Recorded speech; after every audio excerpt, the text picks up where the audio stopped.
giàu mà khi bỏ giờ tìm đâu có thiếu, tiền nhiều không dám tiêu, ai mà dám yêu.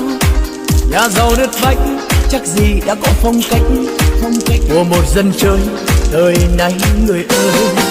Nghèo mà chơi chất nhiều hơn vô kể, sống rất bao dung thật tâm tư tế.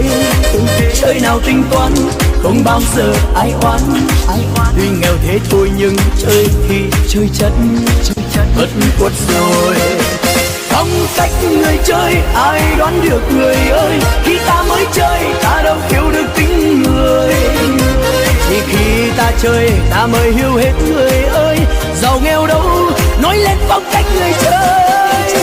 Phong cách người chơi quá dòng đời sẽ khắc ghi, không cần chứng minh hay suy nghĩ làm gì.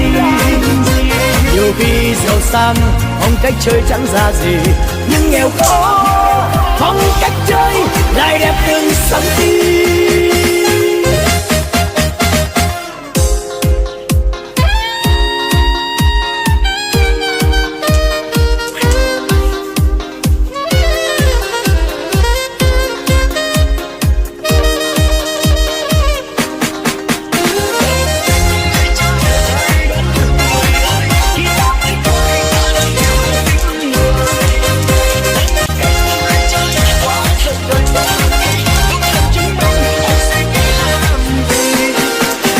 Chơi chất nhiều hơn vô kể, sống rất bao dung thật tâm tư tế.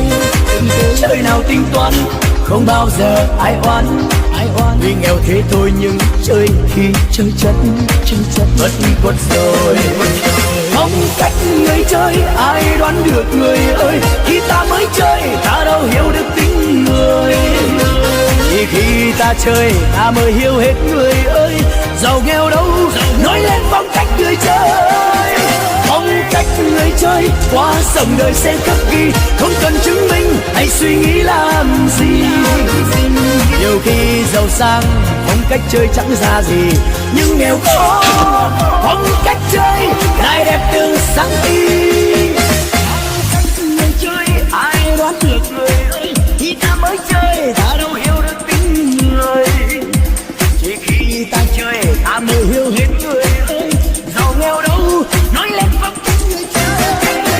Phong cách người chơi qua dòng đời sẽ khắc ghi, không cần chứng minh hay suy nghĩ